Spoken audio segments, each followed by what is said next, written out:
Ya viene amaneciendo y a la luz del día. Muy bien, muchas felicidades a nuestra Madre Santísima, la Virgen María. Hoy celebramos su nacimiento. Obviamente, si me preguntan, ¿es verdaderamente esta la fiesta, el nacimiento? No, pero pues tenemos que ponerle un día para festejarle, y la Iglesia ha propuesto y se ha aceptado durante muchos años ya lo que es este día 8 de septiembre para el nacimiento de nuestra Madre Santísima. Entonces, pues bendito sea Dios que tenemos pues esta Madre preciosa que nos ama, que nos quiere, que intercede por nosotros. Y muy bien, entonces, como dijo la viejita, vamos a dar inicio primero saludándolos. Yo soy el Padre Jorge, misionero de Jesús y de María, dando gracias a Dios por este día, hoy martes 8 de septiembre. Y saludo también a todos nuestros hermanos que nos acompañan a través del internet, montemaria.org. A lo mejor no nos pueden ver, pero nos pueden oír. Si nos ven, bueno, pues aquí estamos. También tenemos el canal 50.4 y las diferentes cableras que nos bajan y nos permiten llegar hasta sus hogares. Tenemos también las redes sociales, Jorge Zárraga Sacerdote, Montemaría Radio y Televisión o Misterio de Fe. Ahí estamos compartiendo con ustedes. Y Madre Blanca MJM, Madre Blanca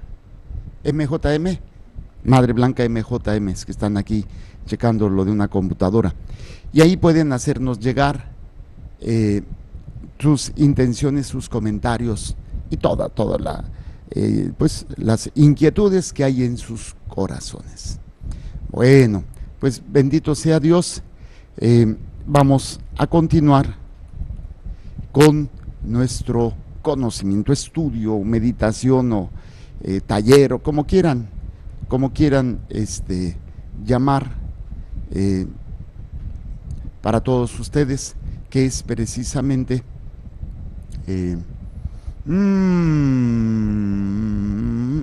pues el hecho de nuestros teléfonos 689-7390 y 91 o 92. Luego tenemos también lo que sería el teléfono sin Chulavista, área 619-420-1538, 420-1428. Denver, Colorado, área 720-229-5642. 229-5642. Perdón. No te oigo. ¿En dónde? Acá. Ok. Bueno, entonces tenemos también y bueno, pues entonces nada más lo otro. Estamos con la Lectio Divina. La Lectio Divina, que es método de oración, método de conocimiento, método de crecimiento, método de meditación, método para descubrir la voluntad de Dios y madurar en ella. Entonces siempre empezamos recordando la definición de la Lectio Divina. ¿Cuál es la definición de la Lectio Divina? Tenemos que es lectura creyente de la palabra de Dios bajo la acción del Espíritu Santo para encontrarse con Dios y dejarse transformar por Él.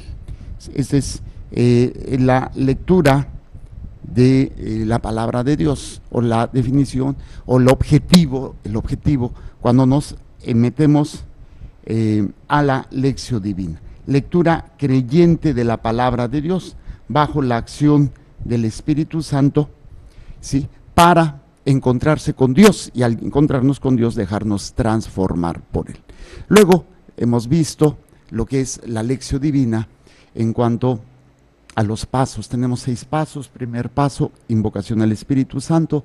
Segundo paso, lectura del texto bíblico. Tercer paso, meditación, contestando la pregunta, ¿qué me dice a mí el texto? Cuarto paso, la oración, contestando la pregunta, ¿qué me hace decir el texto meditado? Quinto, contemplación, ¿a qué me lleva? pues a descubrir el proyecto de Dios. Y el sexto paso, compromiso. Estos son los pasos de la Lección Divina. Estamos en el primer paso y hemos visto 4 cosas fundamentales para dejar que el Espíritu Santo actúe en nosotros. Y es el primero, ¿cuál es? Es fe y apertura al Espíritu, ya hemos meditado sobre esto. Segundo, paso necesario o actitud o forma de vida es pureza de corazón, también lo hemos meditado. Tercero, desprendimiento y docilidad, también ya lo hemos meditado. Y el cuarto, que es en el que estamos, espíritu de oración. Como este es un elemento sumamente importante, todos los demás lo son, pero tenemos donde meternos y echarnos un clavadito para crecer en ello. Nos hemos metido directamente al catecismo de la Iglesia Católica. En la cuarta parte del catecismo de la Iglesia Católica tenemos este, pues, aspecto práctico, que es la oración cristiana. Y en esta cuarta parte tiene 2 secciones. La primera es en la que estamos y estamos viendo todos los elementos de la oración, empezando qué es la oración, luego la oración como don de Dios, luego la oración como alianza y la oración como comunión. Esto como introducción. Luego veíamos ya el capítulo primero. El capítulo primero, el título nos dice, la revelación de la oración, punto o 2 puntos seguidos, la llamada universal a la oración. Luego veíamos el artículo primero, se divide en artículos en el Antiguo Testamento, ¿sí? Capítulo primero, ya lo terminamos el capítulo primero y vamos a empezar el capítulo 2.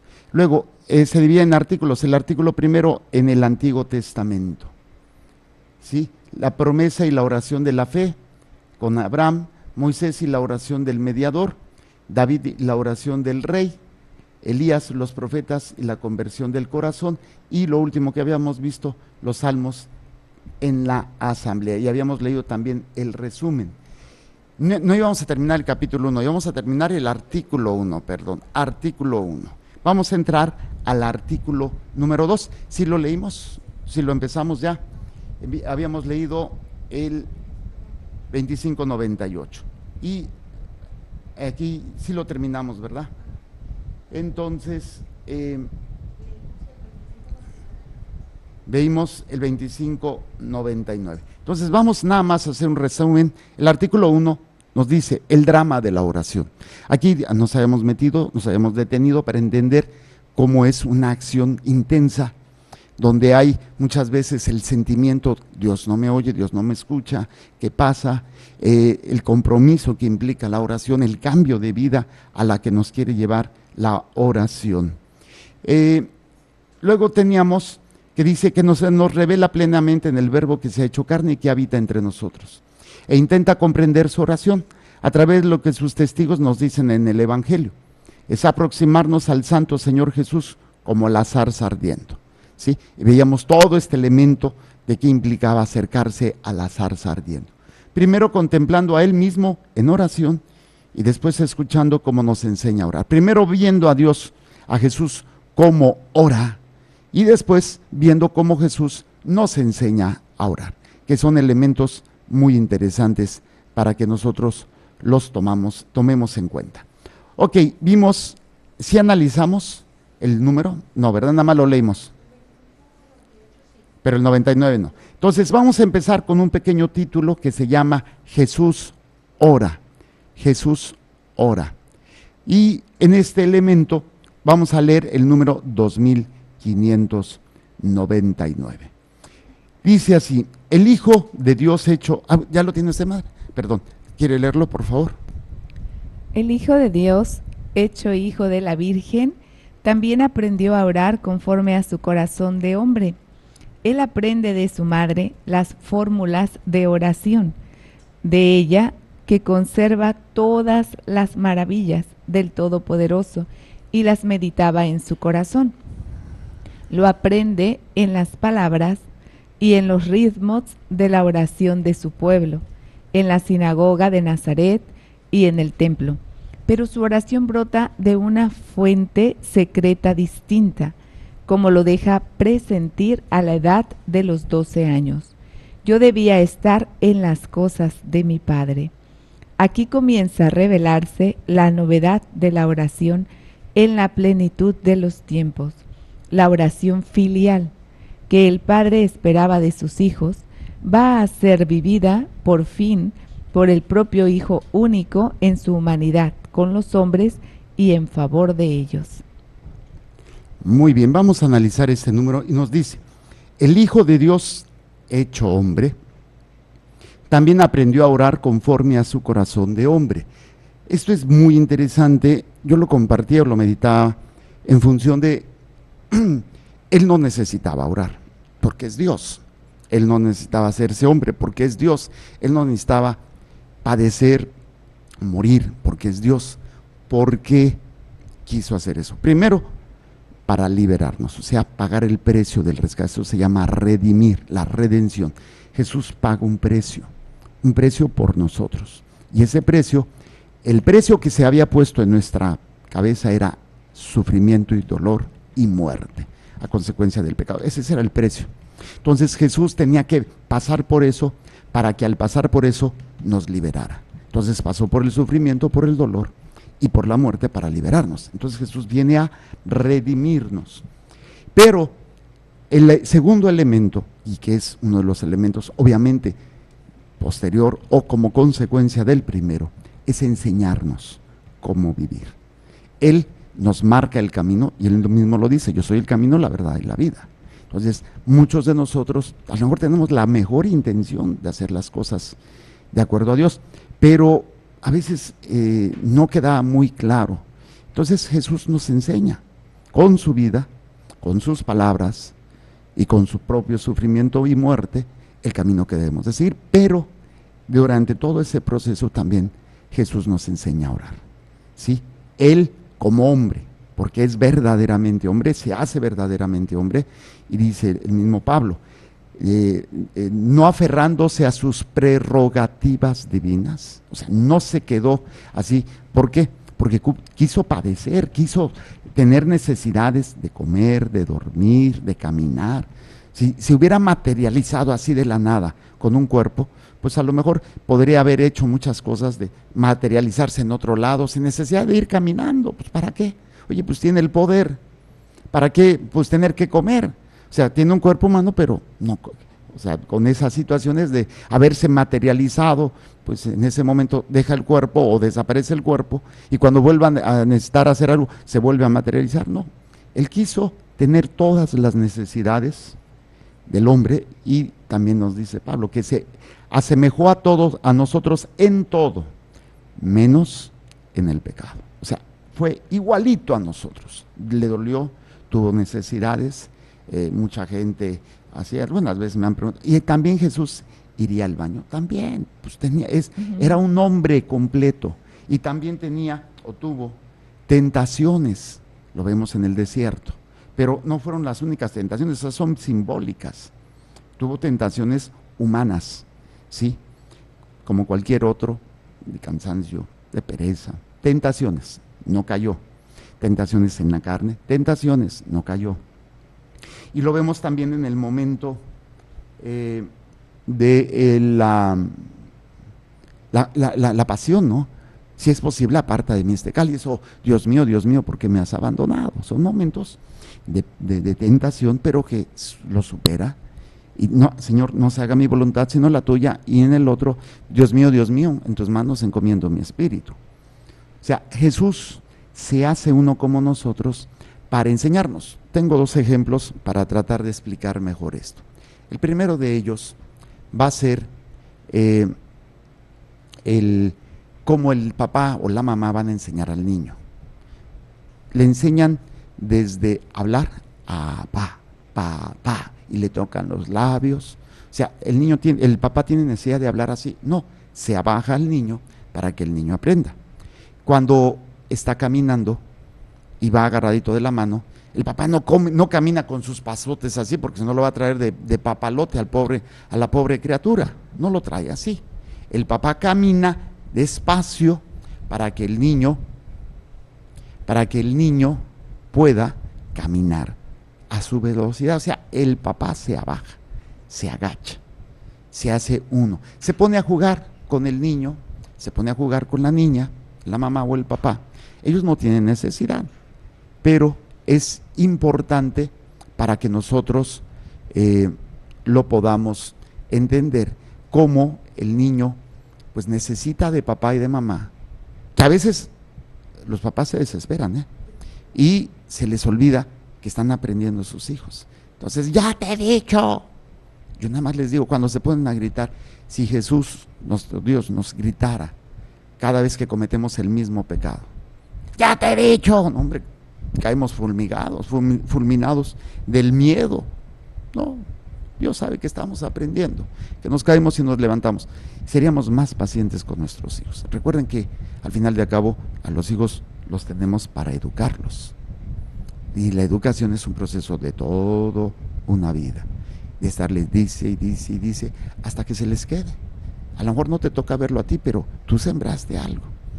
Y el otro ejemplo que tenemos es una reflexión, Madre Blanquita y un servidor, que es la primera Navidad o algo así, en donde un hombre es invitado por su esposa y sus hijos a la misa de Navidad, y él dice que no, que él se queda, que para él es muy difícil creer que un Dios se pueda hacer hombre, o sea, que no lo cree, o sea, no le encuentra sentido. Se quedó en su casita, hubo una tormenta de nieve, y es una chimenea prendida y bien a gusto, y de repente oye que golpean fuertemente la ventana, se asusta, sale, y se da cuenta que no se ve nada por la ventana, entonces sale, y ve pues muchos gansos, y vemos en estos gansos están dando vueltas hacia alrededor en el cielo, porque no pueden ellos salir de la tormenta, están perdidos, es una parvada de gansos, ¿sí? Y están dando vueltas ahí, él sabiendo que van a fallecer, que no van a encontrar un refugio, que no van a encontrar el camino para la región más cálida, se van a morir. Entonces él hace esfuerzos para que ellos, pues abre su granero y para que haga señales, para que ellos entren, les tira comida, pero los gansos no lo ven. Entonces, ¿qué hace? Pues se desespera. ¿Y qué es lo que pretende? Pues pone algo muy interesante. Tiene un ganso amaestrado, lo saca, lo avienta entre los gansos, él empieza a volar con ellos, pero él conoce el camino, y entonces el ganso se mete al granero, y los demás perdidos lo empiezan a seguir, y se salvan. Y ahí es cuando cae de rodillas, que entiende cómo Jesús tuvo que hacerse hombre, el Hijo de Dios tuvo que hacerse hombre para sanarnos, para salvarnos, y para enseñarnos cómo vivir y cómo estar. Porque en este sentido vemos cómo el Señor se manifiesta para también enseñarnos a orar. Todo esto fue por el hecho que dice, también aprendió a orar conforme a su corazón de hombre. Pues él necesitaría tener que aprender a orar si es Dios, no, pero quiso aprender como hombre para enseñarnos a nosotros. ¿Qué quiere decir? Que se aprendió las oraciones de los judíos, las oraciones que todos los judíos recitaban desde niños, los salmos. O sea, yo no conozco mucho de las oraciones de los judíos, pero tenían sus oraciones como nosotros tenemos las nuestras, ¿no? El Padre Nuestro, la Ave María, el Rosario, pues ellos usaban mucho los salmos. Jesús aprende a orar como hombre. Luego dice, él aprende de su madre las fórmulas de oración de ella, que conservaba todas las maravillas del Todopoderoso y las meditaba en su corazón, que es lo que nos va a enseñar en algunos textos. Precisamente iba meditando. O sea, no crean que María solamente meditaba lo que le pasó en ese momento con Jesús. Es una actitud de María que había aprendido a meditar, a entender, a ir conociendo, a ir guardando en su corazón todos los elementos necesarios para aprender a escuchar. Entonces María va a aprender ella y luego lo va a enseñar a su hijo. Pues eso es lo que hacía cualquier judío, normal. Vamos a ver algunos pasajes. Lucas 1:49. ¿Qué es lo que nos dice Lucas 1:49? No, 1:49, primero. Lucas 1, 49. 49 nos dice. Lucas 1:49. 1:49. Aquí está. Porque ha hecho en mi favor cosas grandes el poderoso. Santo es su nombre. Ahí vemos cómo María reconoce que el Todopoderoso ha hecho obras grandes en ella, obras grandes y maravillosas, el que todo lo puede, el poderoso. Muy bien, entonces, en este elemento vamos a ver el otro pasaje, Lucas 2:19. Lucas 2:19. ¿Qué es lo que nos dice Lucas 2:19? Nos dice. 2:19. María, por su parte, guardaba todas estas cosas y las meditaba en su corazón. María guardaba todas estas cosas y las meditaba en su corazón. O sea, obviamente los acontecimientos que iba viviendo. Ahí vemos pues un pasaje donde Jesús está perdido y pues obviamente en este Jesús, estamos en el número 2599. Y vemos entonces que Jesús está perdido y al encontrarlo, pues Jesús les contesta y él, María, empieza a guardar todas estas cosas en su corazón. Lucas 2:51. Lucas 2:51. ¿Qué es lo que nos dice? Bajó con ellos, vino a Nazaret y vivía sujeto a ellos, y su madre conservaba cuidadosamente todas las cosas en su corazón. Entonces María es una mujer de oración. A veces queremos ver a Jesús y a María como seres extraterrestres que ya llegaron así como con todo, ¿no? Y que ya no tenían ellos ni siquiera Jesús no tuvo que aprender a caminar porque era Dios, no tuvo que aprender a hablar porque ya era Dios. O sea, todo lo sabía y todo lo podía. No, como hombre va aprendiendo las cosas. Ah, pues María es María y pues ella era María. Y como que ya con ella pues era todo fácil. No, María también tuvo sus tentaciones. María tuvo también que aprender a caminar, a hablar. María también tuvo que aprender a orar. Y lo único que hizo fue transmitirle a su hijo lo que ella sabía. Así de fácil. Por eso, si una madre no sabe orar, ¿qué fregados le está enseñando a sus hijos? No está enseñando lo más importante. Ok, seguimos con el número 2599. Lo aprende en las palabras y en los ritmos de la oración de su pueblo. Otro elemento tan importante. Muchas veces, ¿quién nos enseña a orar? Los abuelos, los tíos, ¿sí? O los hermanos mayores. Yo pregunto, la gente que nos rodea o rodea a tus hijos, ¿son personas sanas de oración? ¿O son personas que a lo mejor no saben ni siquiera cómo orar? O sea, no quiere decir que vamos a ser elitistas y no te juntes con esta chusma. Quiere decir que lo que vamos a aprender a hacer es a entender la importancia de la gente que rodea a nuestros hijos. Hay gente que tiene la posibilidad de meter a su hijo en una escuela católica, privada. Y a veces, no todas, ya ni siquiera enseñan, y los maestros y el ambiente, hay mucha agresión, no siempre, hay unas escuelas muy bien. Vámonos a las escuelas públicas, pues más, no se diga, ¿no? Maestros ateos. Muchos jóvenes entran en crisis, porque los maestros son ateos o son herejes, e incluso atacan a la iglesia. Y muchos jóvenes regresan con esas ideas y empiezan los conflictos en la familia. ¿Por qué? Porque los hijos no creen, no entienden esta situación de que los maestros que saben mucho y su mamá que es una ignorante, pues ella diga que sí existe Dios y el maestro diga no existe Dios. Y muchas veces entendemos cómo esto pues le conviene al joven, un joven que está con toda la hormona, con toda la rebeldía, con todo, y de repente le quitas la autoridad máxima. No, pues sabes que sí es cierto, no existe Dios para vivir la vida loca. Y es donde vamos a ir descubriendo cómo es necesario que nosotros cambiemos y entendamos y cuidemos el ámbito, el ambiente que rodea a nuestros hijos. Esto para mí sería un principio del homeschooling.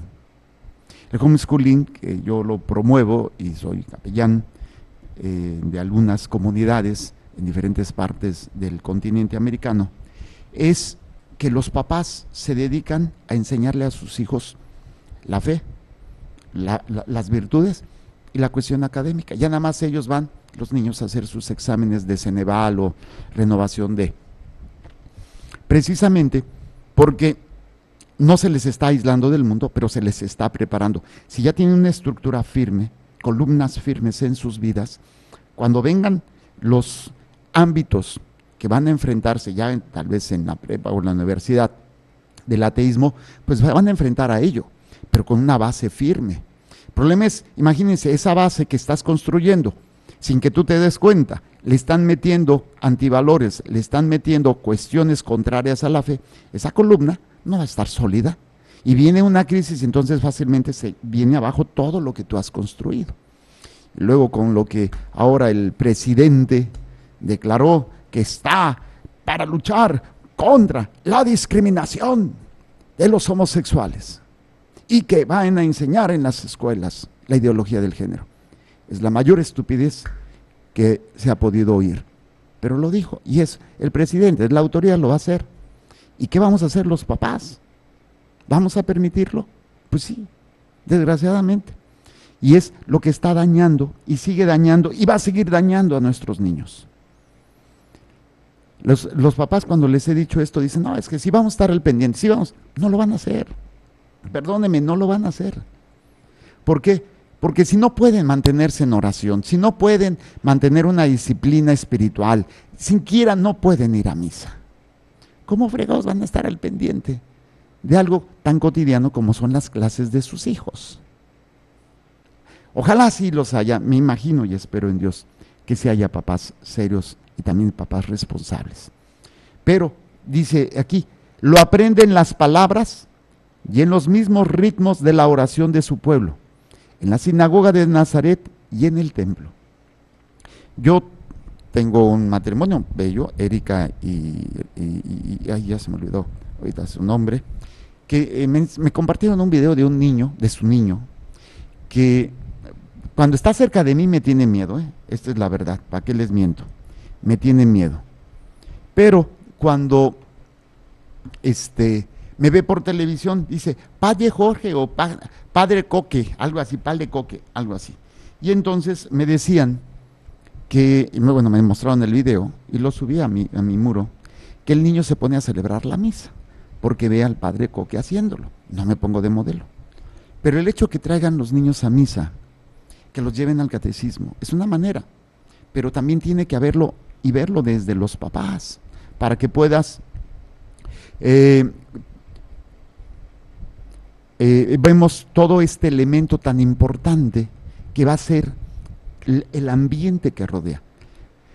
Hay gente, repito, que cree que los niños no se les debe de aislar, que desde niños se tienen que enfrentar. Sí y no. Una cosa es enfrentarse y otra cosa es estarlos bombardeando constantemente. ¿Sí? Entonces, ahí es un serio problema en muchos niños. Por eso, dice que lo aprende en la sinagoga y en el templo. Pero su oración brota de una fuente secreta, distinta, como lo deja presentir a la edad de los 12 años. Lucas 2:49. Lucas 2:49, que va a ser muy interesante. ¿41 o 49? 2:49. 49. Nos dice, Él les dijo, ¿y por qué me buscabais? ¿No sabíais que yo debía estar en la casa de mi padre? Ahí viene algo que sobrepasa pues el entendimiento de de nuestros queridos José y María. Entonces hay algo ahí que está por arriba de todo lo que Jesús, de todo lo que los papás y los demás pueden entender. Es una fuente interna, una fuente divina, que deja entrever una relación de oración personal. No estoy hablando de que pues ya empieza a manifestarse que es Dios, no. Una fuente de necesidad, de diálogo, de encuentro con Dios, que lo desarrolla desde pequeño, pero obviamente viene también de lo que ha aprendido. O sea, fue lo que fue aprendiendo y aparte lo que ya su corazón va a desarrollar en ese deseo de agradar a su Padre. Son los primeros pininos que hace mi querido Jesús en esa oración personal, en este ámbito de todo lo que va a ser para todos nosotros esta enseñanza sobre la oración. Luego dice, y yo debería de estar en las cosas de mi Padre. Seguimos con el número 2599. Aquí comienza a revelarse la novedad de la oración en la plenitud de los tiempos. La novedad de la oración en la plenitud de los tiempos. ¿Qué significa esto? O sea, la oración ya no es como antes. Se revela una nueva forma de oración. Y obviamente, recuerden que la oración es una forma de relacionarnos con Dios. ¿Cómo se relacionaba el pueblo del Antiguo Testamento? Con miedo, reverencia, Dios castigador, Dios todopoderoso, pero con mano poderosa y brazo extendido que castiga, destruye a mis enemigos. Acuérdense los rezos que se hacían, ¿no? De los salmos.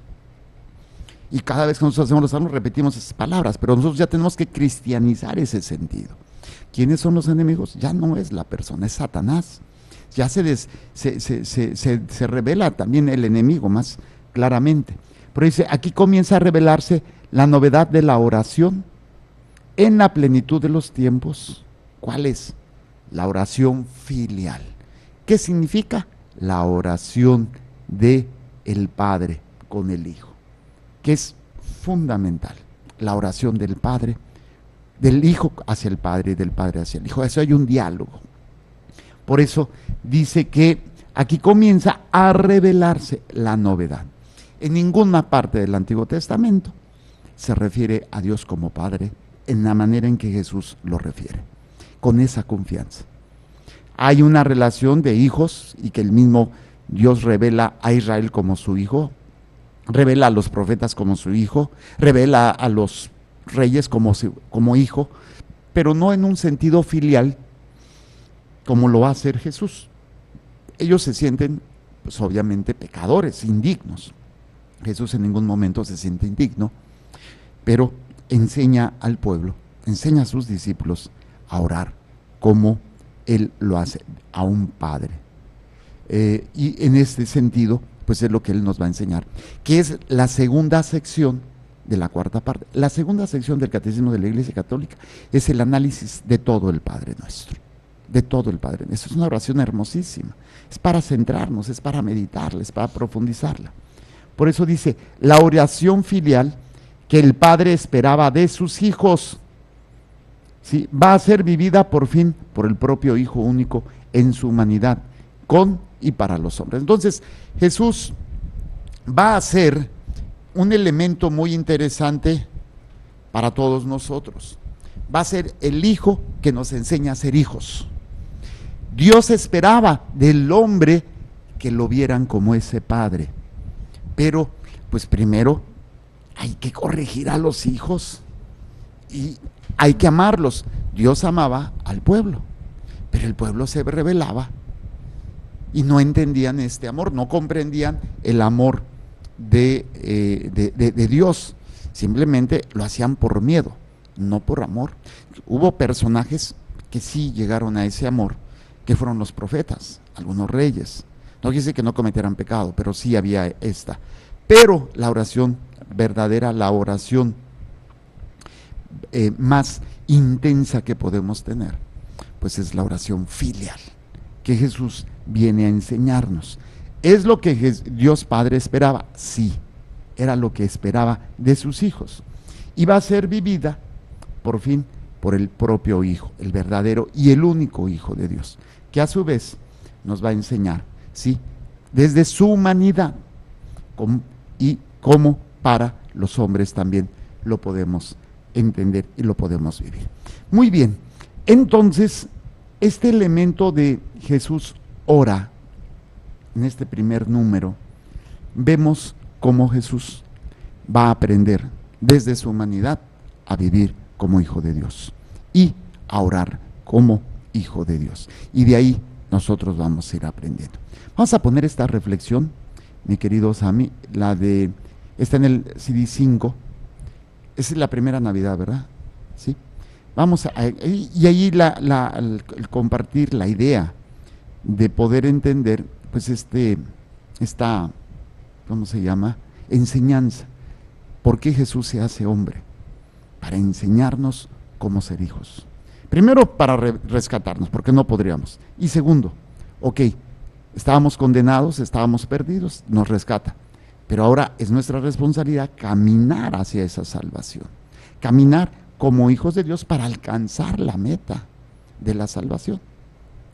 Nosotros no podríamos haber caminado por nuestra cuenta, porque no había un camino que estaba bloqueado por el odio, bloqueado por el pecado, por la muerte, por el miedo que tiene el hombre a enfrentar todo eso, y vivía solamente en el mundo, pensando, sintiendo, queriendo, buscando la mejor manera de vivir en el mundo. Y esto obviamente, pues, de ahí Satanás se aprovechaba para presentar, y sigue haciéndolo, para presentar falsas felicidades, falsos plenitudes o paz que aparentemente nos quiera presentar.